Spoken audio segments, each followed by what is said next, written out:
Welcome to the Church Explained podcast, a conversation to grow your leadership and build your church.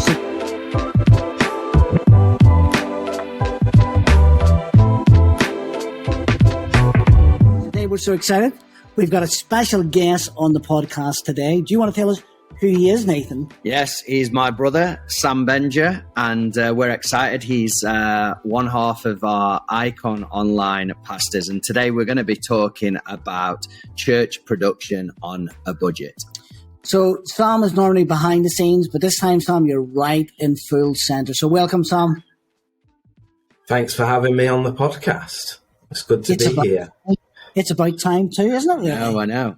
How many have we done now? Over 20 plus? Yeah, we've got to have, and Sam's been behind the scenes in all 20.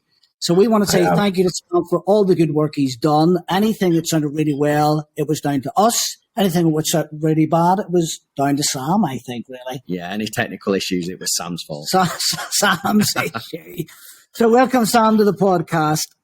As Nathan had said, you are a campus pastor here at Icon Church, online campus pastor, but also you head up all the production side of things as well. Mm-hmm. So we want to take a deep dive into that and find out what we can learn from you today for our listeners, and really a bit of around the sort of nuts and bolts of the production. That would be useful for us. Yeah.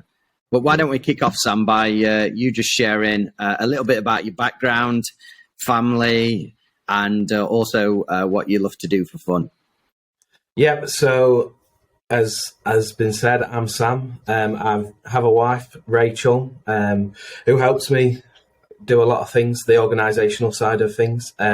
We have a dog named Ralph, who is very hyper, very energetic. In terms of my background, I guess, coming to the age of leaving school at 16, kind of didn't know where I wanted to go, so tried many different things up until the point of I did a leadership academy when I was about 18, 19 years old, years of age, and at that point was the point that I really grew a passion for production and all things kind of within church, making church look good, as I like to say.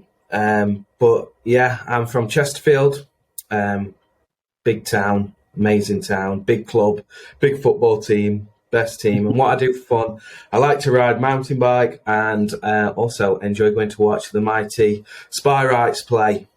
So yeah. Okay, and who are they then? For those who are not into soccer, Chesterfield Football Club. Chesterfield Football Club, yeah. Thank you. That's just for other people on the other side of the world who maybe listen to this and have maybe never even heard of Chesterfield. So at least you've put them on the map today, Sam. Yeah. Well done. Well, listen, we've got a great question for you to kick off. And we just want to know round about this idea of production. What does production on a budget look like? Yeah, so thinking about this question, what does production on a budget look like? It's very easy for us, in the church world. Everything you see is of the elevations, the life churches, the big churches and everything they're doing. And you look and go, oh, it'd be amazing to be able to do something like that. But they've got plenty of money to be able to do it. And I guess for us, we didn't always have plenty of money to be able to do things, and still to this day. So it's all about taking what you have and adapting it to work in your setting. We've done all sorts of things in the past, from lighting up bed slats to using LED tape to make shapes of mountains and all sorts of things. So it's finding a place where you're at and finding inspiration and using that with what you've got and the means that you've got to do that. So that's really good. And even I'd forgotten about us lighting up the bed slats on at the back of the stage, but using what you have. Just thinking about that, obviously you talked about the bigger churches, Elevation Life Church, those churches that you might look to. It might even be concerts and gigs and those. But thinking about that production on a budget and thinking about, lighting up bed slats, using LED tape, all of that, where and how do you find inspiration for those things? I guess for me, a lot of inspiration comes from, like you say, gigs, things like that. And Instagram is a big one for me. Like, my saved page on Instagram is just full of stages, designs, lighting, videos, like all sorts of things that people have done. And it's just then taking that away and thinking, right, we can do something like that. We could do this, or we could do that with what we've got, or let's turn them lights that way, or point that light there, or make that bass guitar rumble, or add some more bass into somewhere. It's taking different elements of things. So I like listening to a lot of music. So it's always thinking, how can we change the sound of something to fit a different style of service, or how do we change the look of thing? And one thing, like recently, that's fallen into it is even within our youth stuff, we do a lot of design things, and we let that fall into the bracket of production, because it's creating a space and environment where people could come and it doesn't feel the same as church. It looks a bit different. We've painted some boxes, cardboard boxes, colours, and added a bit of spray paint to them, and put some oil barrels out and things like that. So it's all about just creating different environments with all sorts of things, and using things as inspiration. Yeah, you can find inspiration anywhere. Like, you can walk into a shop and they can have a sign, or they can have something, a display or whatever, and you can go, we could do that with a cardboard box and a bit of spray paint, or we could do that with some bed slats and some lights, and it looks like so I think it's good to get inspiration from different places. And I guess for you, Sam, like, your mind's always thinking about those things. That's what you're saying. Wherever you go, your ears, your eyes are open, you're looking around you, and you're thinking, I like that. How can we then reinterpret that into our setting? And I guess that's what working on a budget, or on a small budget, may even be to look like. Because some churches may be listening and thinking, well, we don't have a lot of money, but rather than saying we can't do something, there's something about it, isn't there, about saying, well, let's find a way. Yeah, I think when early on, now we might have some nicer equipment than we used to have, but like in the school, we used to hire a school hall and do church meetings there. And during those times, like, we had 4 lights and a couple of strip lights across the back, and you think, how do I make that look good, or how do we change that up? And it's all about just taking a risk, moving things around, throwing things in different places, and just trying it. What's going to happen is my dad, who's the pastor, Paul, is going to say, I don't like that, so you move it somewhere else. But it is all about just trying things, I think. Yeah. And you mentioned there about a little bit, obviously production is a big kind of idea, and we're talking about production on a budget, and we're thinking about inspiration, and lots of that inspiration comes through things we see, but also you mentioned about listening to things. I wondered if you'd just touch on, some of the things that you hear and you go, that would be, like the inspiration, but not just inspiration around, we could do that, but what environment that fits into and how you would translate that. Yeah, so I'll give an example. So I went to a gig a couple of Fridays ago, a Stormzy gig, and there he had an opener, and his opener was the production level was amazing, but all his opener was an incredible piece of music that he made that was just full of bass. And I walked away from that and thought, that worked really well in youth. So then I speak to, a couple of our worship leaders in terms of our youth creative team, and I speak to them, and I'm saying, we've got Getaway, which is our youth weekend away coming up. I'm like, do something like this. Let's, because it's taking those things of can we do it? Can we create something similar? And, I saw a room full of, young people there reacting, going crazy, thinking, this is amazing. And I thought, well, why can't we have that in church? So taking things away and putting it into a church context of, we can do it and we can have that in church. So, yeah. The thing around sort of inspiration, both inside the church and outside the church, Sam, is important for you. What about this idea of building teams then? Obviously, you're not just doing this on your own. You're building teams. What for you then creates a great team environment in this sort of space of production? Yeah, so I think one of the main things is having fun together. Like, in terms of our Sunday services, we have a big production team. We have 4 people on cameras each Sunday, a person doing switching, a person on media, a person on lighting, a person on PA and things like that.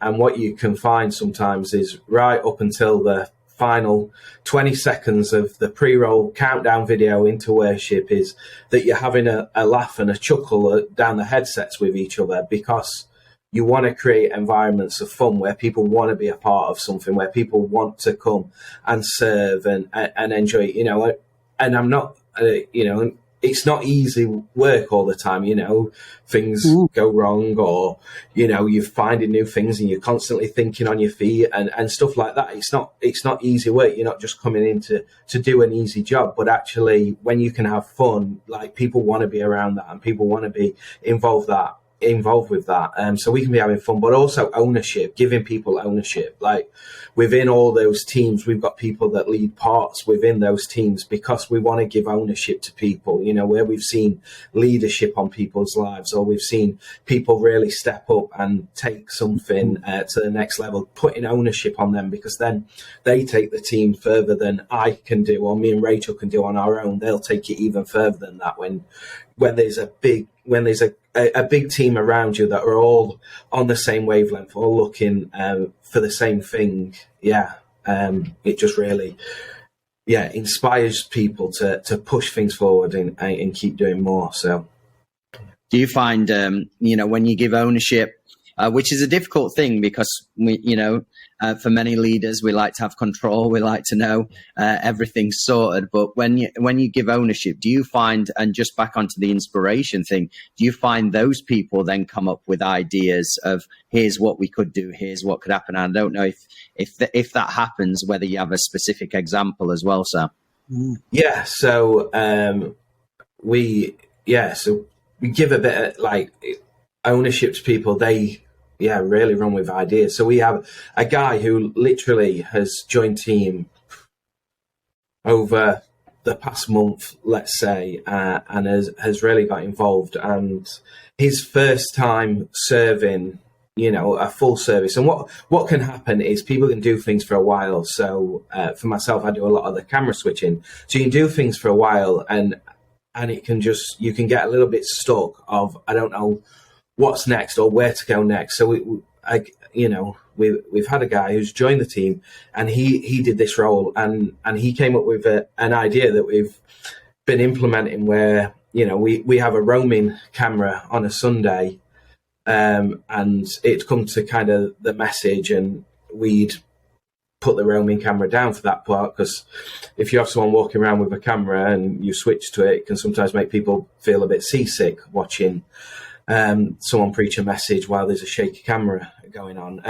But he had the idea of just dropping a tripod to the back, putting it on there, and having a real wide shot of the stage, which has worked really well for us. So just letting people step up, letting people do things, and letting people come with ideas, because I think sometimes people are can be afraid of coming with ideas, because they can be afraid that it's going to get shot down, or it's not going to be listened to, or whatever. So actually having people be willing to come with ideas and using those ideas, and then it shows the rest of the team that, actually they would listen to my idea or listen to what I have to say. So Hi everyone, I hope you're enjoying the podcast. We just want to take a moment and pause and let you know about something exciting we have on offer right here from Icon Open. We help leaders find solutions through our coaching and team training. And we've worked with all types of churches in different countries around the world, from large churches to small churches, and of course anything in between. And leaders come to us for a variety of reasons. For some, they simply want to get to the next level in their leadership. They want a coach to work with them for a period of time so they can get new momentum or fresh ideas or fresh insights for the next part of their journey. Other leaders will come to us, maybe they're working through some opportunities or challenges in their church, and just maybe to have someone to think with them and help them process through big ideas like staffing or teams or transitions really does seem to make a difference to them. So if you've never had a coach and you're a senior leader or a leader within a church, we want to encourage you to get in touch with us, because we think we can really help you find the solutions you need for the next part of your journey. Have a look at icon.church/coaching and you'll find all the details there of how to connect with us, and we look forward to hearing from you very, very soon. Yeah, I think that's important, that, isn't it? Because that says something, Sam, about your leadership, really, doesn't it? Because if you're ready and willing to listen to other people's ideas, I think that's important as well there, because it says something about you and how you're leading the team. You've said there they want to have fun. It's really important to do that. As you say, sometimes it can be a thankless task, can't it? Be behind the scenes. Nobody really sees what's happening, but a lot of stuff's taking place. People only look when something's going wrong. Yeah, or when there's an issue with a mic. But of course, it's not only in the production of the stuff that you're doing really here one site, but actually we're streaming out to other sites as well. So you're thinking of that, aren't you? Yeah. I wonder if you'd maybe say something about that, even how we stream out to other sites. What are you doing for that? And how does that work for us? If maybe churches are thinking, we've got one site, we want to stream out somewhere else. What could people do? Yeah. So we're a multi-campus church. We have 5 physical campuses, and not all those campuses can be ready to do everything as we launch a campus. So that they might not be ready to have a worship team. They might not be ready to have MCs every week or speakers every week or things like that. And so it's adapting the way we do things so that actually we can stream to other campuses. So we've invested into a great piece of equipment called Resi that helps us do multi-site stuff. So we, in our Chesterfield campus, our 9:15 service, which is predominantly our broadcast service that goes out to all campuses and things like that, we'll stream worship to campuses. They'll take worship, they can take the message, they can take different parts of the service, and it just helps them. It helps to show culture, it helps to show where they want to go, it helps show vision of where campuses want to go, but also it's a starting point to set them up, and we've got campuses now that are able to do their own worship. It might not be with a full band, but they can do some form of worship and things like that. But it all started that we were able to send a team or send people out, and actually we were able to stream worship. Coming back from the pandemic, we found teams depleted and things like that. So coming back from the pandemic, all of our physical campuses, apart from our Chesterfield campus, ended up taking parts of the stream because they were rebuilding teams. And we were doing that also within our Chesterfield campus. We had to rebuild and things like that. But because our Chesterfield campus is our biggest campus, it meant there was more people, so there's more pool to pull from. We've invested highly into that, and we're able to send out good quality set of stream through the software, through Resi, and through all we do with high quality of sound. We've worked hard at it, and we're at a point now where we're at a good standard and we're sending it out, but there's always room for improvement. So always thinking of that also. So.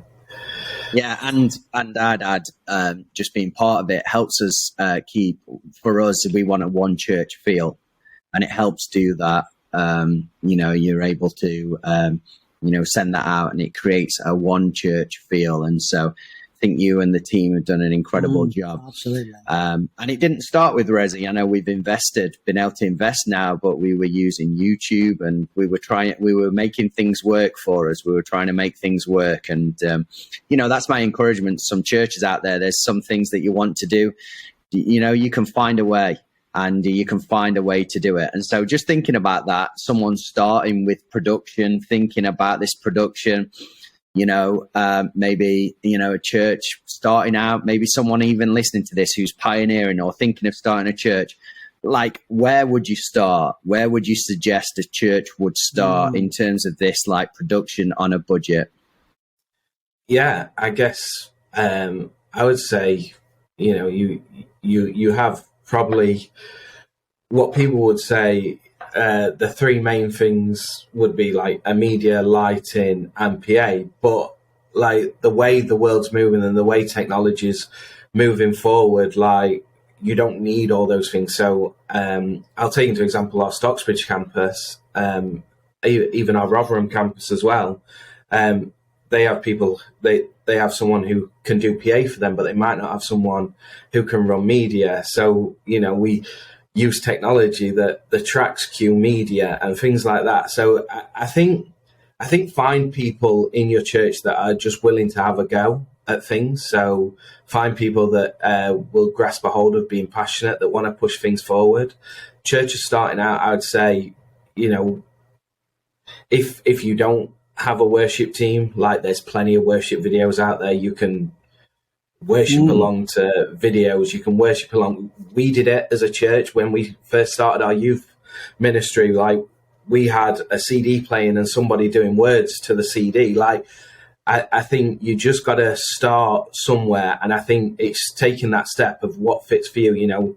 Back when we started youth, we probably wished there were worship videos about there easily to get a hold of as there is now. Like, so yeah, just start somewhere. Like whatever your start point is. So whether you've got someone who can lead a little bit of worship with an acoustic guitar, great, start there. Like if you've got someone who can run media, great, start there. If you've not got that, like start with a laptop and a screen and worship along to videos, because like I say, there's some great videos out there. And then when you get to that point of people coming in, people that can do that, like I think the worry sometimes can be that we think, but then if we play this video of a worship team, or if we play this video, is it going to be bad when we bring in a worship team and it's just one person, acoustic guitar? People are going to go, oh, well, it was a lot better when we listened to a full band.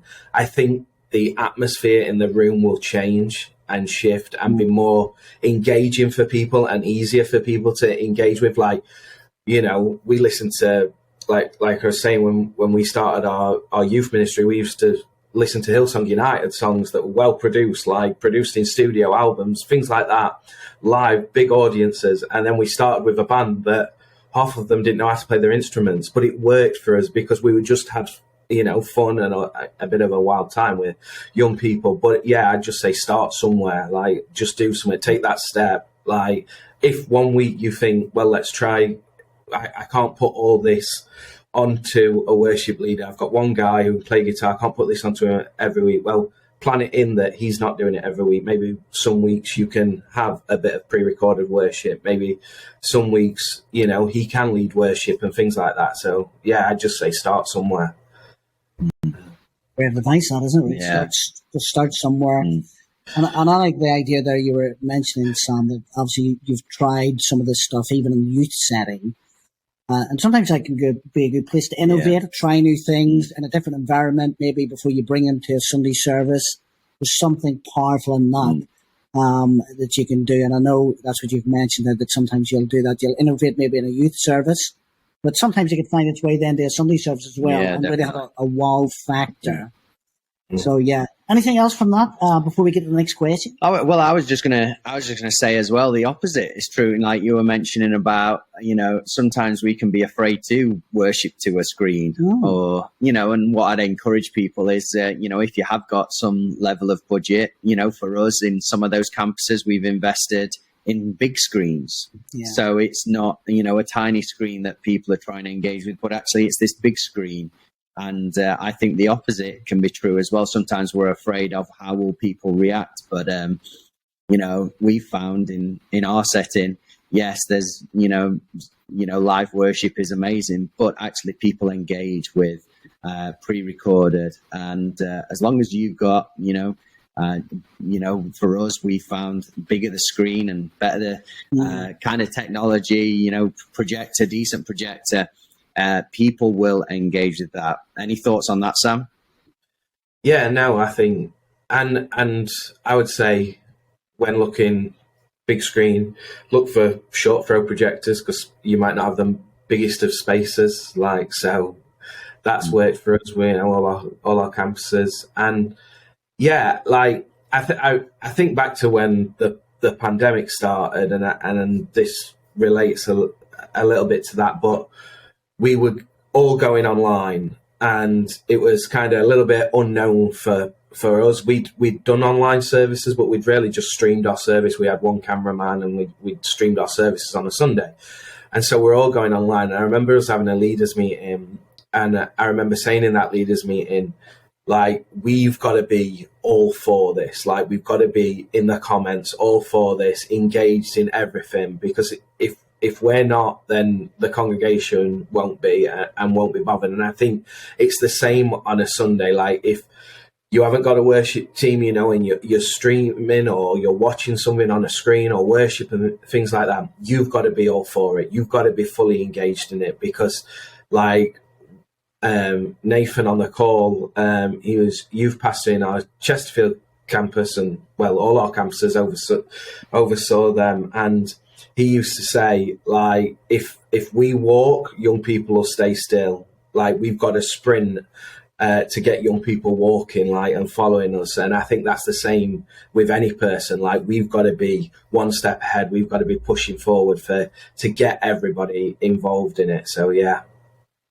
Yeah, great answer to that. And you were saying there, Sam, actually, and I just want to stress this point a little bit, because actually you started somewhere, didn't you? And you had the attitude to say, we'll find a way. So you started with one camera, where you were saying now we've got 4 or 5 cameras on a Sunday. But it starts somewhere, doesn't it? And I think as we're talking about churches and production on a budget, that's the idea. Start somewhere, have some fun, give ownership to your team, because that's the thing that really helped the thing build. Because I think there's something powerful in that, rather than just saying, well, we can't do anything, so we're not going to do anything at all. I love the attitude you have there, Sam. Let's just give it a go, try something new, and let's see what's going to work. Yeah. No, I think so. Yeah. Lighting. Yeah. Or we can get 4 lights. Well, let's start there. Yeah. Can transform a space, and I think that's come through really well, Sam. Very good. Yeah. So, Sam, have you got one other big idea? If you could send it out to our listeners today, what would that big idea be? Big idea. One really big idea. I think it's just go for it. Don't panic. Don't worry if things don't work, or don't worry if things go wrong. We've had plenty of things go wrong, let me tell you. And still to this day, we have plenty of things go wrong. We're just better at covering them up now. But we've had plenty of things go wrong on a Sunday. I remember we moved into our first ever building, our Chesterfield building, and it wasn't finished the first Sunday we were in. So everything was everywhere. And mid-service, I pulled the plug for media, which meant we had no media for the next 5 minutes or so, however long it took to get back up. Things go wrong. We used to meet in a school, and in the summer, the projector used to overheat every week, and someone used to have to run up to the balcony, switch the plug off and switch it back on, and then run down and switch the projector. It happens.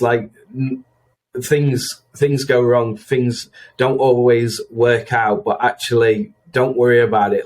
Use them as learning curves, learn about them. We've learned, I've learned now, make sure my cables are taped down and then I won't pull the plug out. You learn these things. You learn not to just bypass things and doing things in different ways, because, it's just us having a go. We're just trying things. So it is that starting somewhere. Mistakes are going to happen, but learn from them, push forward, and watch what God does with the rest. So Right. Brilliant. Well, I think that's a wrap for us today. Yeah. Sam, it's been great to have you on the podcast to share your insights and just how churches go from nothing to something. I think that's the big thing, and have a go and find the way. Sam, that's one of the things that's come out there that you've said. Yeah. So, do you want to let them know, Nathan, some of the resources we've got, even that could help? Yeah, so Sam mentioned, like some worship resources, but we've got loads of other resources as well. You can check those out at icon.church/open. Just put that in your browser and you'll be able to sign up for free there, getting resources for free as well. We just want to bless you as a church and help you in whatever you're doing. And just want to say a big thank you to everyone who's listened today to the Church Explained podcast. Please help us by rating, reviewing, subscribing to this content and sharing it as well. Maybe you've got production people in your church that you think, do you know what? They need to hear this. Let's start somewhere. And so I want to encourage you to share that with them. But we look forward to seeing you next time on the Church Explained podcast. We'll see you soon.